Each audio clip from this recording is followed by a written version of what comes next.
Yeah. And all right, got the old recording thing. A big welcome again to our candidates for the Port Angeles School Board who are with us this morning, Sarah Methener, Mary Hebert, and Gabby Johnson. A fourth candidate, I mentioned earlier to some of the group, Lola Moses, who is running against Sarah, um, messaged me last night and said that she had a bad cold and wouldn't be joining us. And we were going to do today's forum in two 30-minute segments, beginning with Mary and Gabby in the first segment, followed by Lola and Sarah. Instead, we'll do the second session with just Sarah and continue for as long as there are questions from her, from our Rotary membership. In the first segment, all the questions, of course, need to be addressed to both Mary and Gabby. And to ask a question again, please go to participants and click on the raise hand button. And to keep things orderly, if you could just unmute yourself only when I recognize you. Anyway, with that, let's go to Mary Hebert and Gabby Johnson and have each candidate tell us in a maximum of 3 minutes each who they are and why we should vote for them. And Mary, we'd like to begin with you. 3 minutes. Okay, thank you. I'm Mary Hebert, and I'm a candidate for Port Angeles School Board, and that is position 2. I am passionate about quality public education, and I am committed to this community. I have worked as a teacher for about 19 years, as an elementary principal for about 8, and as an assistant superintendent for 5 years. I'm running for the school board position because I want to be a voice of experience, not only as the positions that I just mentioned, but also as a parent and as currently a grandparent.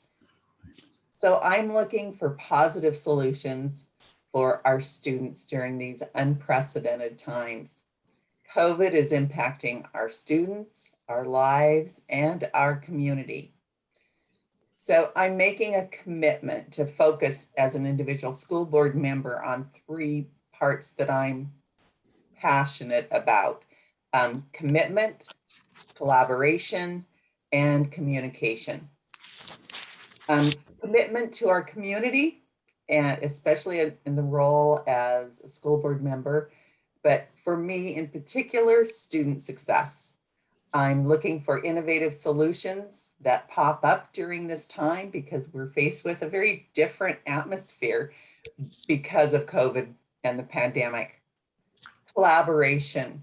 I know how important teamwork is, and especially in a school system, it takes all of us working together. There isn't one position that isn't critical, that connects to another, that impacts our student success.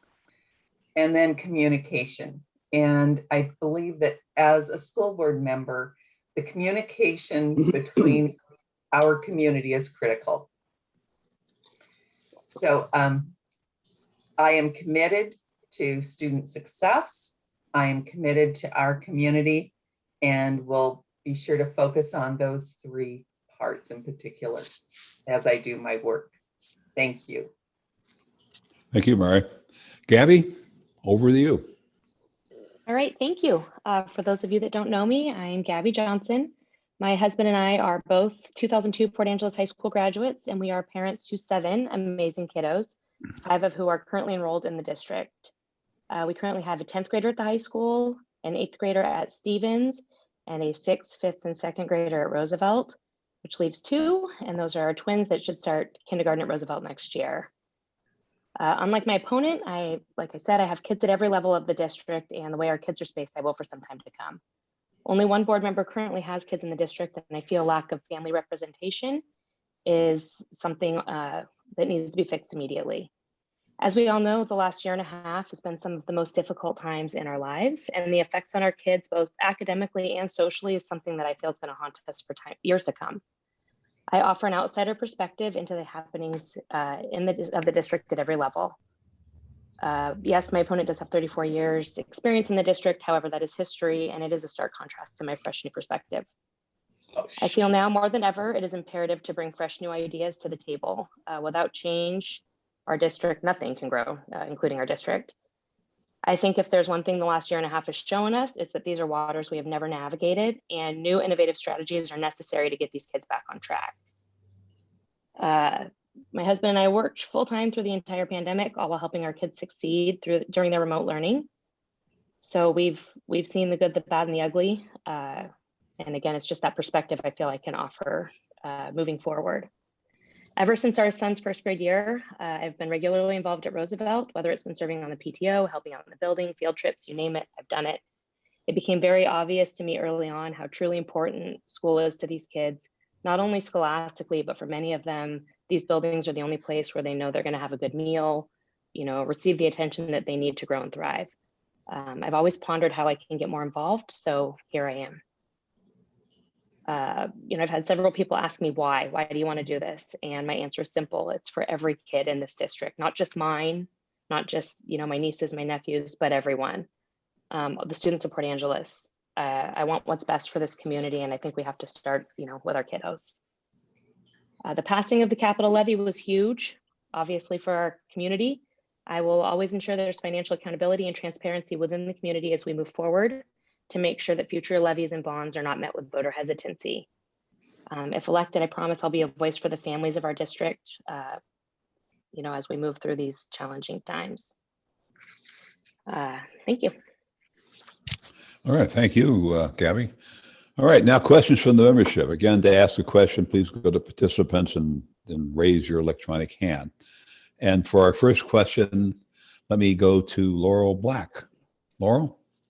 Thank you, John. Here is my question to both candidates. I would like to know what each of you think is the number one issue out of a lot of choices facing the school district now, and what do you think is the best way to address it? All right, Mary, could you go first on this one? The biggest issue. I would be happy to. The biggest issue for me is always student success. And so I would target on-time graduation. We have a real commitment to our students, and especially on-time graduation, and that has fluctuated within the district. So I would say that's my number one issue to deal with. And that end product begins at the very beginning. And so for me, when you say, what would you consider some ways to resolve this? For me, it's beginning with support. And we've certainly learned through the pandemic that students have a whole variety of support, some very little to almost none. So making sure that not only in elementary, where people always immediately think of volunteering and tutoring, we need that now more than ever throughout the system. Another area that I think we need to pay close attention to are the transitions in the school system. So when we reduced our buildings, we changed middle school to just 2 grades. And I think that it's really important for us to focus in on that 6th grade to middle school, because they don't have much time to build relationships and supports there. And then the transition next to high school, that's where we lose some of those students early on in high school without the supports. And it's really difficult to catch students up who have failed at the freshman level. So in order for us to get all students to graduation, which of course is our goal and success, we need to be mindful of every transition, and especially getting supports in there during this time when so many students have lacked the personalized attention. Thank you. Mary, before Gabby plunge in, what is the graduation rate for the district for high school? It's 52% right now. Only 52%. And so in that, I'm sure that's part of the pandemic and all of the things that have been going on. So yeah, we have a lot of work to do. Okay. Gabby, biggest issue. So I think the biggest issue, not only at the district, but kind of community-wide right now, is just getting back on track after COVID.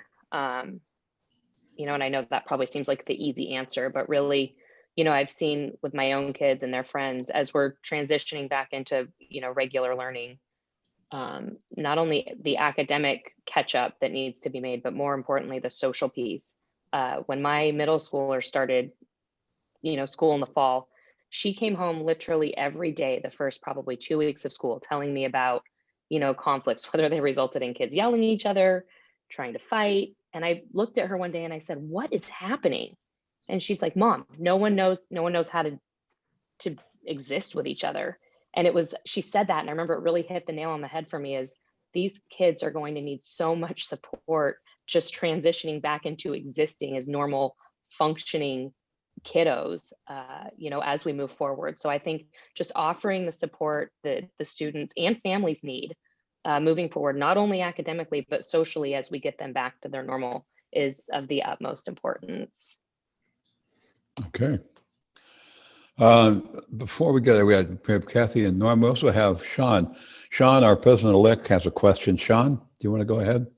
Yeah, and this question's a little bit more specific and kind of revolves around what has been going on with COVID. But in a time where we are seeing more and more people work virtually and students work in programs like the CVU Academy, for example, do you anticipate and/or support programs like CVU being utilized in the long term beyond COVID? Or do you believe we should return to full in-person learning entirely and be gone with that CVU program? Okay. Gabby, could I have you go first on this one? Absolutely. So CView was a thing before COVID. It just happened to fall into place at the right time. My kids utilized it. One of my high schoolers still utilizes it for a few of his classes, and it's phenomenal. My theory on most things COVID has been what may work for my family may not work for your family, which may not work for the next family. And I think at some point we have to be okay with that. So I think CView, I think it's fantastic. I think it should be here to stay. I think it's going to be here to stay. That way, moving forward, if there's someone that is not comfortable sending their kids to, in-person learning, they have an option and it's right there, and it's managed very well. So I think it's great. Again, my kids are happy to be back in person, but that may not be what my neighbor's doing, and that's okay. So I love it. I love that it's an option, and I hope it stays. Okay, Mary, how do you feel about it? I will begin by correcting myself. I was looking at a wrong statistic. I would like to correct the graduation rate to 94%. And after I said it, I thank you. Sounded kind of low. I know. I thought, Okay. wait, I said the wrong thing. Okay, so CView is a great option for some of our kids, and it will be a wonderful piece to continue. Also, CView is offered throughout the state for other students and families, and so that actually increases our ability to serve more students and have those students as part of our system. And I think that the more diversity we have and how we can serve students and still have it be part of our Port Angeles School District is a benefit to families, students, and us. And in fact, we've started College in the Classroom, which is an alternative to having students go to the college for classes. And so these are rigorous classes that are offered in our system now. And again, that just reaches another group of students who know they're college bound and would like some other kinds of rigorous opportunities without necessarily leaving the campus and going to the college. So I think the more diverse ways of approaching and meeting student needs, the more we're serving our community. So I'm thrilled that CView is doing so well. And I think that we continue to evolve, looking for new solutions, innovations to serve all our students, because that is our goal. Thank you. Thank you. Okay. Norm, you have a question. You could unmute and. Yeah, thank you. A little bit on the same theme, but I've certainly seen reports that, especially due to COVID, that some students may have lost essentially a full year of education just because they were of an inability or lack of interest, whatever the cause may be, lack of support, to others that have done okay and maybe haven't lost much, if anything at all. But it may be increasing the not division, but the range of student success.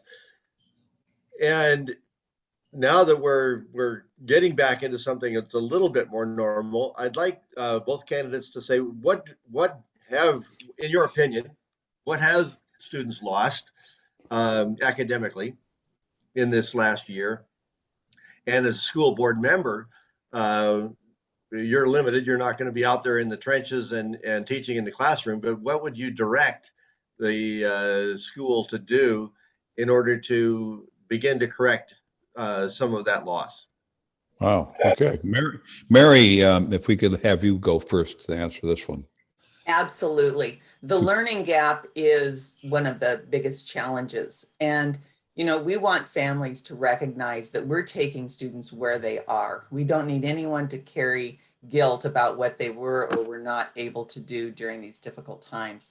So the first part is there's no judgment about where a student is. We all experienced something that none of us could have imagined before. So what I'm really looking for are innovative supports. So, and really that encompasses a lot. Right now, students have access to breakfast and lunch. You know, the food insecurity, that's a big part for our students. And then looking at what are those other outliers that we often don't think about because we think it's all taken care of with a family. We need to continue to look at what some of those needs are and look at the diversity within our community. Every school is not the same in terms of the population and their poverty level. And so I'll be looking for those kinds of solutions. And then as much personalization as we can provide K-12. And I continue to say, you know, we need to be sure that it's throughout our system. And then technology and, you know, the district stepped up quickly with computers so that all students could have access to a Chromebook. And we need to continue to look at that. I mean, some of these things are going to get lost or broken, whatever. We need to continue to be sure that students have access to technology that they need and that kind of support. So the learning gap is real. And we need to keep our classrooms a reasonable size to address that kind of individualization. And right now, budget-wise, we are receiving federal funds that allow for us to staff our classrooms. And we're going to need to continue to watch the size of classrooms so that we can reach those students who especially have a wider gap in their learning. There's no replacement for that teacher attention, one-on-one, small group instruction. So those are the pieces I'll be looking for to see how, as a district, and also buildings individually through their student learning plans, what they're doing to address those needs. Thank you. Okay, Gabby, what's been lost and what would you do about it? So obviously, yeah, it's unique to each family. I just had conferences yesterday at Roosevelt and Stevens, and it was really interesting just looking at my kids' benchmarks where they were able to test them the first couple weeks of school.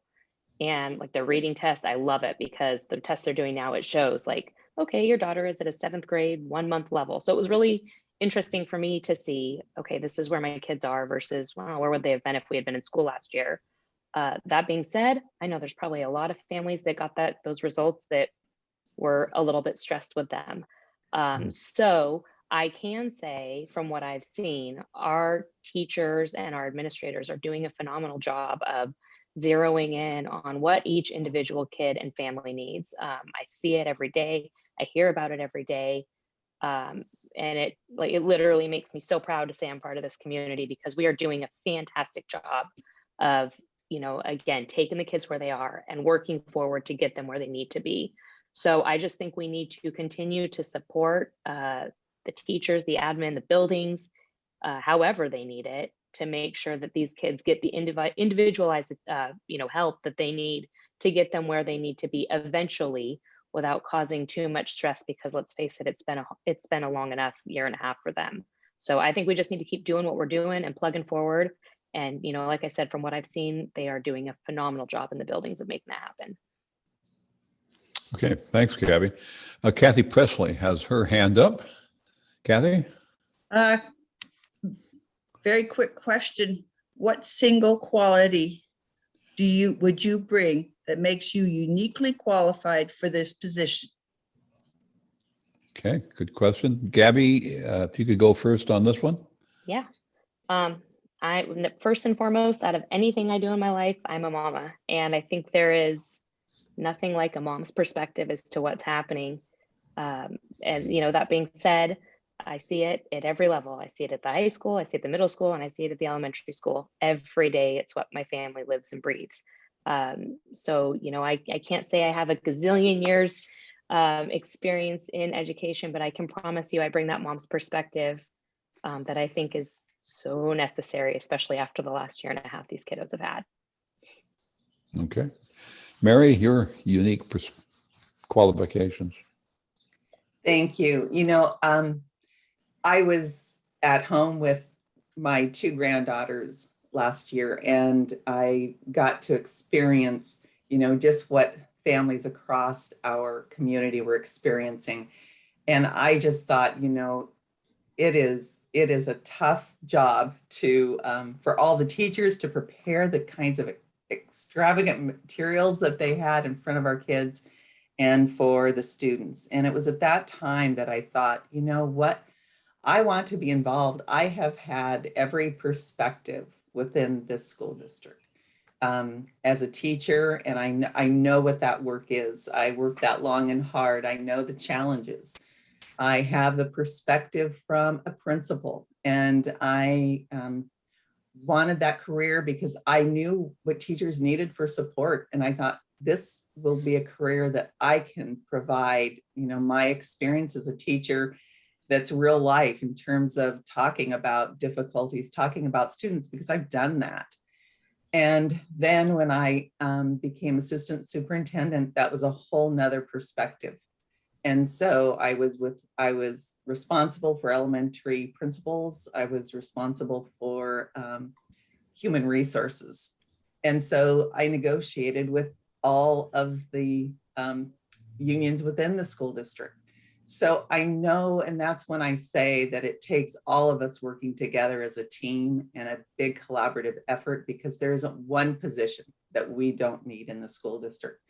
And during these difficult times when we can't find bus drivers and paraeducators, it takes everyone. And I have that perspective and that respect for the positions they do. And I think that's what I bring, perspective to this position. Yeah, thank you very much, Mary. Do we have any other questions before we go? John, I think I've got one more. Go ahead. Go ahead, Sean. I think one of the big topics for school boards across the state this last year has been the Senate Bill 5044, which adds equity, diversity, inclusion, and anti-racism to existing cultural competency training for school board directors and staff. Talk about what the district has done to adapt to this bill already, and what suggestions for improvements you might have moving forward when it comes to diversity and inclusion in the school. I certainly know the candidates have heard a lot about this one. Mary, could you go first? I could go first. And thank you for bringing it to real time and what's happening. I also greatly appreciate that your question didn't immediately go to CRT. Thank you for that. It shows that you've done your research. So I attended the, it's an open session when the school board has a work session. And I attended that Saturday ago. And the district is starting with reading the book, Breaking Ground. And it's a book that I recommend to everyone. And so Francis Charles and Carmen were there to share perspective about our largest population that we would have to consider for the diversity. And I also was principal at Dry Creek and I'm well aware of that. But they began their session hearing from, along with the reading of the book, with discussions with Carmen and Francis Charles to learn more And so that's where our district is starting, and it's a fabulous read. And it's in real time, the history of our local Native Americans. And I'm learning a lot in reading the book. And I could tell that the board is very moved by the lessons that they're learning and the history. And so applying that bill to us and then learning and growing in the process, it is an endeavor that they're taking. And I'm sure that Sarah Methener would love to talk more specifically because she's involved with that.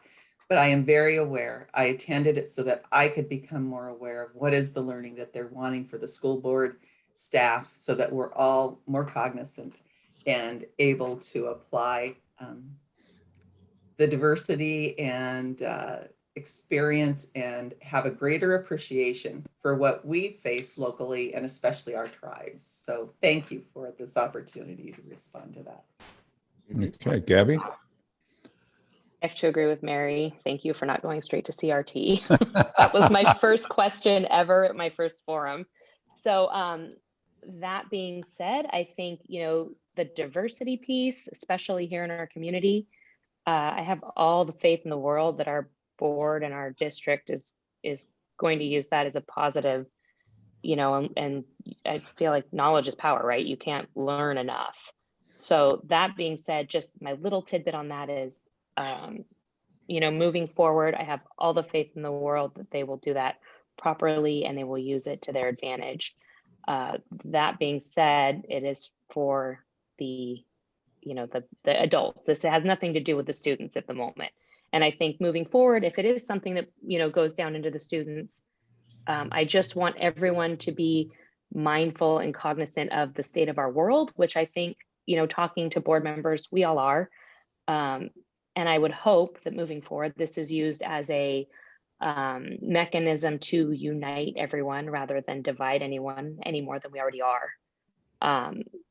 Again, I think it's how you spin it and what you do with it. And I think, so far and moving forward, I have all the faith in the world in our district to make this a positive thing. Okay. Thank you very much. We're approaching our 30-minute cutoff, and so let's go to the closing statements from our two candidates. If you could each summarize, saying 2 minutes each. And Gabby, let's start with you. So thank you again for having us today. Again, like I said earlier, if I'm elected, I can assure you that I will be a voice for parents and kiddos on the board. I will work for the families. Again, no one else on the board right now has kids at every level, and I just feel that's something, a perspective that I can bring to the table. Getting our kids back to their normal lives as quickly as possible and as safely as possible obviously will be my number one priority, and I will make sure to maintain transparency and constant communication as we're doing that. So again, thank you for having me, and have a great morning. All right, Mary. Thank you. My experiences in the schools make me very aware of diversity in our community and the importance of building relationships as we listen and understand current perspectives and plan for necessary supports for our students. We can plan and prepare for the known and predictable, but we must be able to react with thoughtful, student-centered solutions for the things that come our way unexpectedly. The times we're living in are unprecedented. And so what can we do about that? We need to constantly be looking at student data, learning what's happening in the schools, and being ready to provide innovative solutions. Together we can do that. And we need to keep looking at what do our students need right now.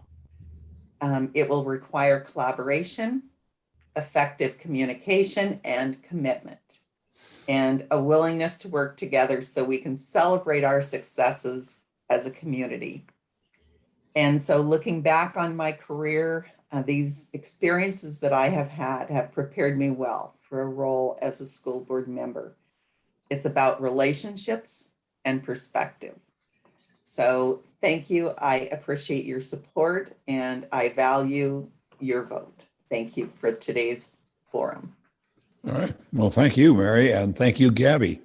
It's been a long campaign session for you guys. It's Yeah. gone back a number of months now, so really appreciate you coming so early this morning and finishing up. And with that, let me go over to Sarah Methener. Again, her opponent. Sarah's the incumbent. Her opponent, Lola Moses, is under the weather this morning and won't be joined. But what we want to do is maybe have a little news conference here with Sarah and begin with her opening statement, 3 minutes, and tell us why we should vote for you, Sarah.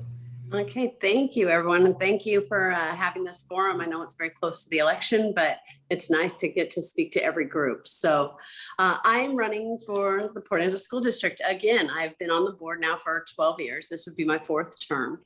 I have 4 children who have all benefited from the excellent education they received at our district, and I'm very proud of our district. My youngest graduated in 2020, so kind of the year everything blew up. So I kind of have a pretty good idea of how much kids suffered through that. This past year has been unbelievably difficult for everyone. Our school district has been a state leader in both getting children back into school and keeping everyone safe. We have followed the law, and we remain ready to move forward as the science allows. My tenure on the board has seen a 20% increase in graduation rates, maintenance of all of our career and tech programs, and passage of a capital levy, which is the first step in our journey to updating all of our schools in this district. Safety has been a main focus, and with passage of the levy, we've already installed safety vestibules in each elementary school. What a safety vestibule does is it hardens your school. So when somebody shows up, they can't just walk into the school, which up until we passed this levy and got all these safety vestibules, which I might add, we did in-house. So we saved a lot of money by having our own workers go in there and do that work. And it has hardened those schools tremendously, much safer. The levy also has approved the development of athletic fields, which we're starting with the design process of those. They'll be at the former site of the Monroe School, and that is going to be something that really helps out on the east end. We have a lot of fields on the west end, but not much on the east end. And this is going to be our only turf field in the district, which was in the wording of the capital levy that the taxpayers voted for. We worked very hard to make sure our students have access to the basic needs. Throughout the pandemic, we worked hard to be certain that food was available to all, and we still maintain daily access to well-rounded meals for our kids. Healthcare has also taken a huge priority. We partner with North Olympic Healthcare Network to offer basic health care. We have mental health services. We have a counselor in every school, which is also funded through levy dollars, and it makes needed mental health accessible to all of our students. To ensure accessibility, our district now offers, we have this new position of family navigator. I don't know if you all have heard about these family navigators, but they are amazing. It's basically like having a social worker in the school. So a child is having trouble, they don't have food for dinner, or they don't have housing, or they need healthcare, or any of these things. The family navigator is that bridge, the person who says, okay, Johnny needs to get his sports physical. So I'm going to make sure that Johnny gets in touch with Known, which gets him his sports physical, which happens on campus. And here now Johnny's ready to turn out for the football team. It's really an amazing new, and it's becoming more common across all districts, but our district is, as usual, leading the way. Okay, so let's see, we've increased available credits. I know I'm taking more of my time than I should, allowing our students more choice. We have cross-crediting courses, which allows you to say you want to be a welder, but you have to have these math credits. Well, we make sure that the classes that you're taking, because anybody who knows anything about welding knows you need to know something about math. So we are integrating these things. So you're getting your math credit while you're also training in your welding classes. It's just the way of the future, making sure that that high school degree that these kids are getting is topical and meets our rigorous requirements, but also helps them in their future plans. We also with Seaview, I know I'm going too long, but with Seaview, we've allowed now, this is a program that started, I think, as Gabby said, before the pandemic had taken over. But because we already had that in the works, we have worked really hard to now become a state. We can now offer our services to students statewide. So what that does is it brings kids in from, say, Seattle or Spokane or Moses Lake can come take our curriculum with our teachers, and we get the money for those students, which I think Jim can probably speak to. Is that matters. That FTE matters to our budget. So Seaview has really opened up the door, and getting that certification to be able to teach statewide is not an easy process. And the district should really be congratulated on that. So that's kind of a brief synopsis of everything I've done over the last 12 years. My main goal now is to keep kids in school, keep kids safe, keep our staff safe. We need to meet kids where they are to make sure we can bring them back up. The thing that makes me, oh, John's raising his hand. Sarah, stop. I know, I'm going on and on. But we need to meet kids where they are, John. We need to remain laser focused. And the only thing that lets me sleep at night is to know that the entire world is in our same position. Our kids, the Port Angeles school kids, are not suffering any more than kids in Mississippi, or everybody went through this. Everybody had this trauma. So, okay. Has the safety work been done on the, finished on the school things that you cited earlier, the various vestibules and such? Has that work been completed? It's been completed on all of our elementary schools and at Stevens. Okay. It has not, obviously the high school is going to be very difficult to harden the high school in its current configuration. Yeah. Okay, let me jump over to Jim Jones. Jim, you have a question. I do, and I'd like to preface this question for Sarah by saying that I don't mean this comment at all as a criticism. I'm very supportive of the board and your work in particular on the board over the years, as I've kept track of it. But I have to take issue with, or maybe an explanation of the statement you made about on-time graduation rate going up by 20% since your time on the board. And because I was the one who was responsible for making that calculation every year for the 10 years that I was there. And it's my understanding that after I left, the calculation, the denominator in that calculation changed, which is what caused that 20%. It used to be a number of kids graduating divided by the number of kids coming into ninth grade. And it changed to number of kids, and that number has been, we were fighting all the time to get it to 70%. And then the numerator didn't change number of kids graduating, but the denominator switched to only those kids, the number of kids that were in the 11th grade at the end of the previous year.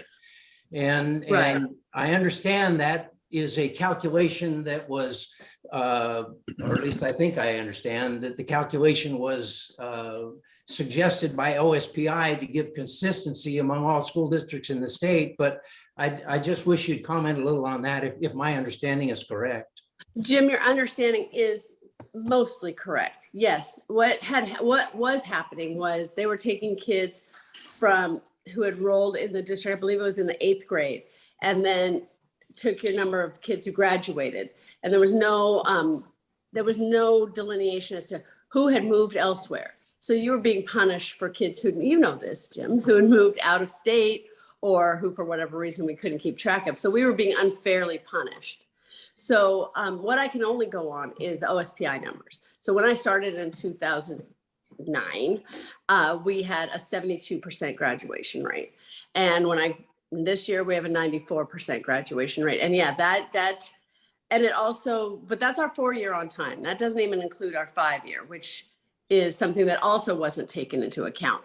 So while you're right that the calculations did change, our numbers, even accounting for that change, our numbers have grown exponentially based on things like cross-crediting. And we have put a lot more money and time into credit recovery, which has just grown through the roof, Jim, since you were with us. You would be so proud.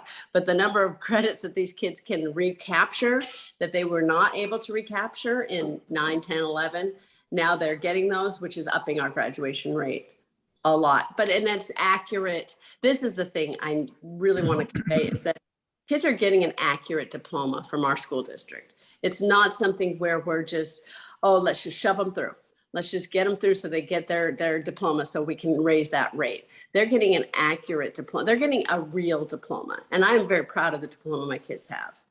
So does that help? Does that answer? Yeah, does that answer it, Jim? Yes, thank you. I just wanted a little more expansive, and that did a nice job. Thank you. Oh, you bet. Okay, we're going to go back to Norm. Norm, you have another question? I do. And this is, I asked this question without real evidence, but I've heard at least that a lot of students, more than previously perhaps, are attending private schools of one kind or another in the area. And that's not a bad thing. I'm not saying that critically or that they're not getting good education at all. But one, I'd like to know if that's also your perception or if you have information about that. And what, if anything, should the public school do and can do to attract those students back into the public school system? Wow, okay. Well, I think that those are great questions. And we don't have a lot of private schools in Port Angeles to drive kids away. We certainly through the K-8 have Queen of Angels. And we have worked, as long as I've been on the board, to make sure that those kids, when they come out of Queen of Angels, are ready to integrate into our high school. We're visiting them in the 8th grade to make sure that they've gotten there, where they are in math, where they are in language arts and all that. And so we've been able to pretty seamlessly bring those kids in. We do have some kids who are homeschooling, and that's been a real area that we've tried to capture. And Seaview is one of those ways where we can help capture those kids where they're still being homeschooled. They're still home with their folks and getting that part of education, but they have the resources now to get textbooks and curriculum that they might not have had access to. And that's all free to the students. So those are just a couple of things. Other things we are trying to attract kids is we've got this college and the high school now, which the board this year, we approved paying for those credits. Before the child were taking, say, UW calculus, they had to pay the $200 and some to get that college credit. And now the board has said, well, we don't want to lose those kids to, say, PC. We need to keep those kids here. What can we do to ensure that? And we found by covering those credit costs, those kids are staying with us, which financially works out much better for the Port Angeles School District. So those are a few of the things. Okay. Laurel, do you want to repeat your question to Sarah or rephrase it?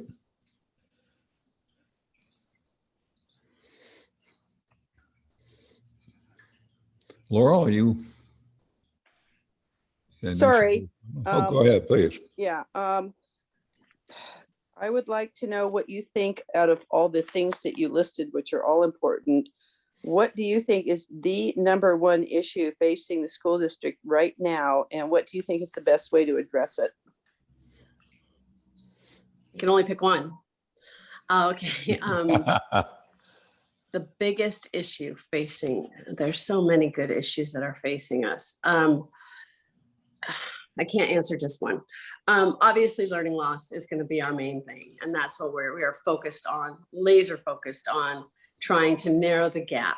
One of the strategies that we're working on or thinking about is looking, and I think other districts are doing the same thing, is we're starting to look at this thing called a balanced calendar. And what a balanced calendar is instead of going to school your September through June, we're going to balance that calendar where you're going to school, say maybe 3 months on, 1 month off, 3 months on, 1 month off. And what that would do is, it does a lot of things, but we're starting the talk about, do we start it at one elementary school and see how that goes? But that really what it does is it eliminates that learning loss that so many of our kids have in over the summer. 3 months off is a little bit too much off to maintain. So especially when we have kids who are already not where they need to be, looking at a balanced calendar might be something over the years that we can sort of bring kids back up to par.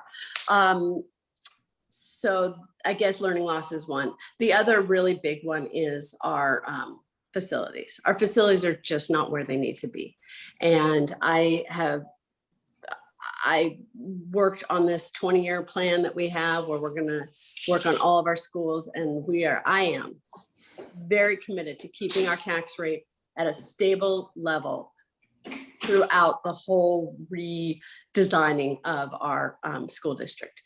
But our schools are just not where they need to be for the 19th century, actually. But wait, we're in the 21st. So they're just not where they need to be. So those two things are really, they go hand in hand, in my opinion. Okay. Our president-elect, Sean, do you have another question? I think my Seaview question has been answered already.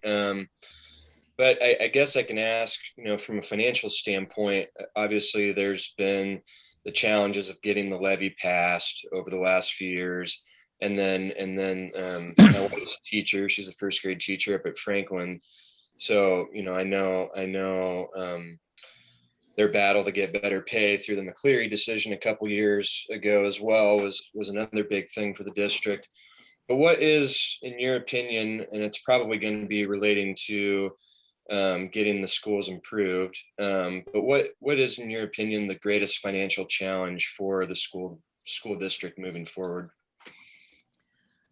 Well, okay, financially, we can split those into the regular levy, which this community has been absolutely stellar, passing our regular levy, our what's called an EP&O levy, which has kept things like nurses in schools, counselors in schools, all of our athletics, our music.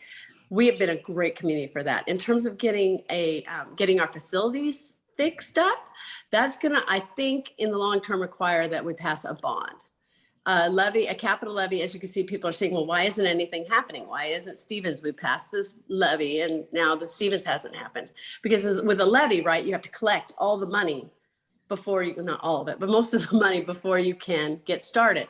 So hopefully we're going to continue to try and sell this 20-year plan that we have that is so well thought out. And you can go on the website, the district website, and look at, it has each school and what order they're going to go in and how the tax rate is going to stay the same. So my hope is now that we've cracked the window and gotten this capital levy passed, that we can explain why a bond will get us moving more quickly, keep our tax rate low or lower. People might argue on that vernacular there, but keep our tax rate stable and still get moving on the new buildings that we need.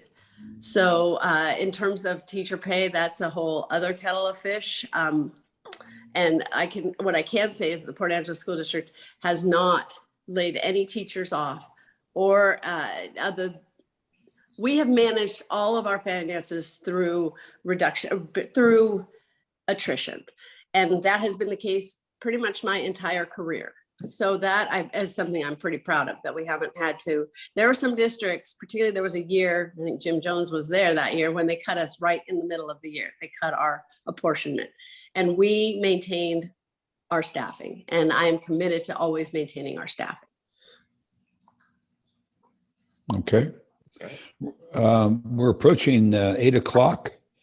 Sarah, do you want to give us a closing statement? Just that I appreciate your vote. I have nothing bad to say about my opponent. She's a great person. I feel like at some point experience does matter. Like I said, I have had 4 kids through the district. You don't change, you don't hang up your mom card. So I feel like I still have a pretty good idea of what our students need. And I think I've done pretty good work on the board and I'm not done yet. I have some things I still want to accomplish. So I appreciate your vote and thank you. All right. Okay. Well, anyway, thanks very much to all 3 of our candidates, Mary, Sarah, and Gabby, for being here with us this morning. Thanks again. The election is coming up on Tuesday. right around the corner. Any last comments from anybody? The candidates want to say anything last? No? Okay.